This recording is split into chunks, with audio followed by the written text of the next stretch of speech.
कल देश के लिए बहुत ही महत्वपूर्ण दिन था।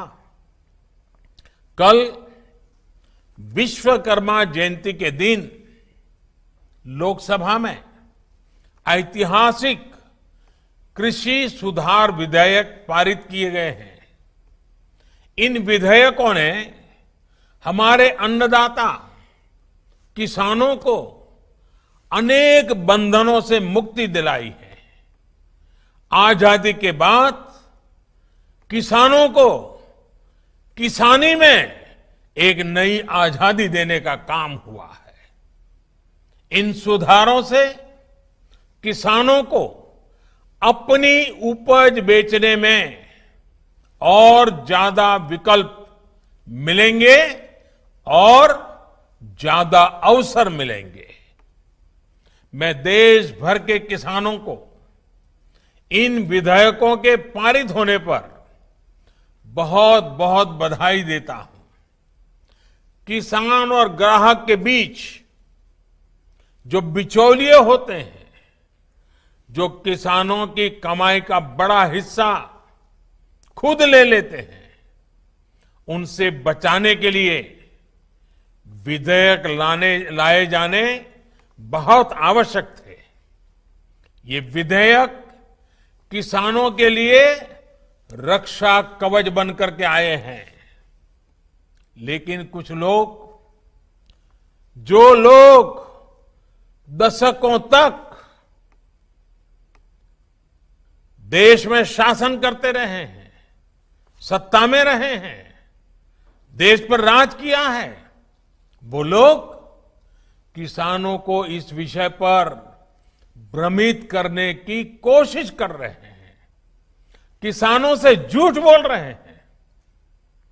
साथियों, चुनाव के समय किसानों को लुभाने के लिए बड़ी बड़ी बातें करते थे, लिखित में करते थे, अपने घोषणा पत्र में डालते थे और चुनाव के बाद भूल जाते थे। और आज जब वही चीजें जो इतने दशकों तक देश में राज करने वाले लोगों के मैनिफेस्टो में है, वही चीजें भारतीय जनता पार्टी एनडीए सरकार कर रही है, किसानों को समर्पित हमारी ये सरकार कर रही है, तो ये भांति भांति के भ्रम फैला रहे हैं। जिस एपीएमसी एक्ट को लेकर अब ये लोग राजनीति कर रहे हैं, एग्रीकल्चर मार्केट के प्रावधानों में बदलाव का विरोध कर रहे हैं, उसी बदलाव की बात इन लोगों ने अपने घोषणा पत्र में भी लिखी थी। लेकिन अब जब एनडीए सरकार ने यह बदलाव कर दिया है, तो ये लोग इसका विरोध करने पर, झूठ फैलाने पर, भ्रम फैलाने पर उतर आए हैं। सिर्फ विरोध के लिए विरोध करने का ये एक के बाद एक अनेक उदाहरण सामने आ रहे हैं। लेकिन ये लोग ये भूल रहे हैं कि देश का किसान कितना जागृत है। वो ये देख रहा है कि कुछ लोगों को, किसानों को मिल रहे नए अवसर उनको पसंद नहीं आ रहे हैं। देश का किसान ये देख रहा है कि वो कौन से लोग हैं जो बिचौलियों के साथ खड़े हैं। साथियों, ये लोग एमएसपी को लेकर बड़ी बड़ी बातें करते थे, लेकिन कभी अपना वायदा पूरा नहीं किया। किसानों से किया ये वायदा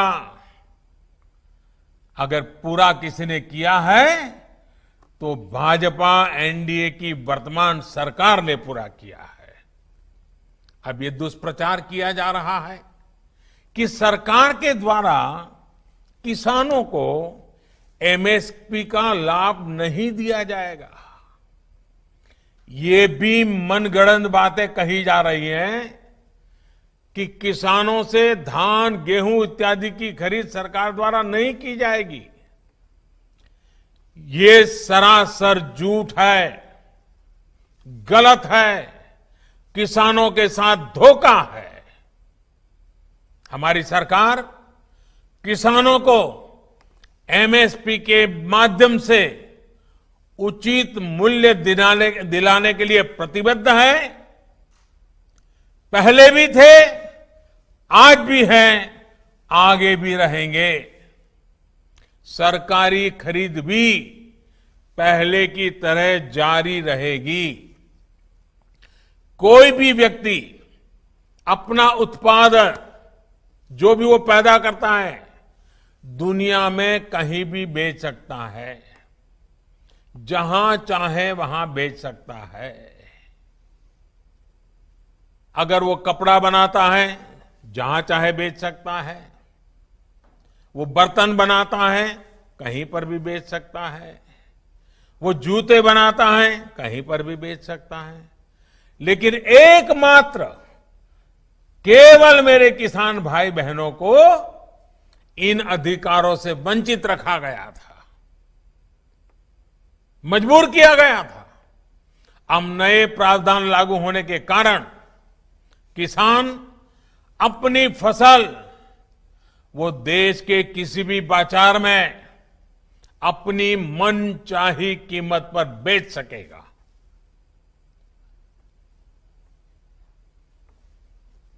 ये हमारे कोऑपरेटिव्स, कृषि उत्पादक संघ, एपीओस और बिहार में चलने वाले जीविका जैसे महिला स्वयं सहायता समूहों के लिए एक सुनहरा अवसर लेकर आया है। साथियों, नीतीश जी भी इस कार्यक्रम में मौजूद है। वो भली भांति समझते हैं कि एपीएमसी एक्ट से किसानों का क्या क्या नुकसान होता रहा है।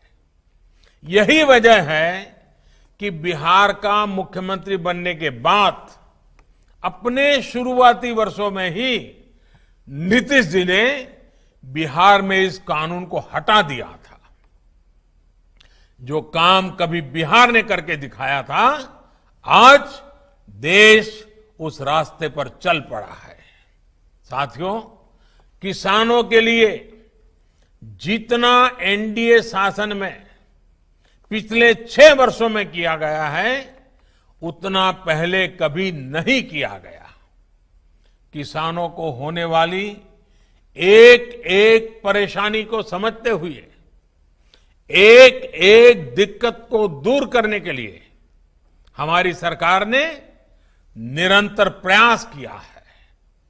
देश के किसानों को बीज खरीदने में, खाद खरीदने में, अपनी छोटी छोटी जरूरतों को पूरा करने के लिए किसी से कर्ज न लेना पड़े, इसके लिए ही प्रधानमंत्री किसान कल्याण योजना शुरू की गई थी।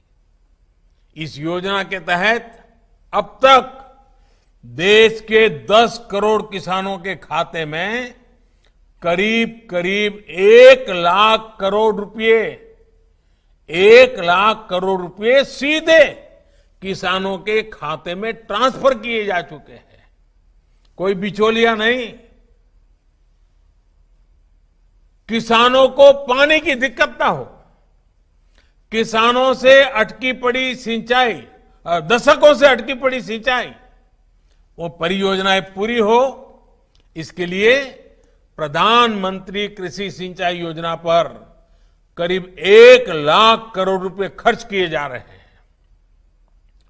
वो यूरिया जिसके लिए लंबी लंबी लाइनें लगती थी, जो किसानों के खेत में कम और फैक्ट्रियों में ज्यादा आसानी से पहुंच जाता था, अब उसकी 100% निम कोटिंग की जा रही है। आज देश में बड़े स्तर पर कोल्ड स्टोरेज का नेटवर्क तैयार किया जा रहा है। फूड प्रोसेसिंग से जुड़े उद्योगों पर भारी निवेश किया जा रहा है। 1 लाख करोड़ रुपए का एग्रीकल्चर इंफ्रास्ट्रक्चर फंड बनाया जा रहा है। किसानों के पशुधन को बीमारियों से बचाने के लिए देशव्यापी अभियान भी चलाया जा रहा है।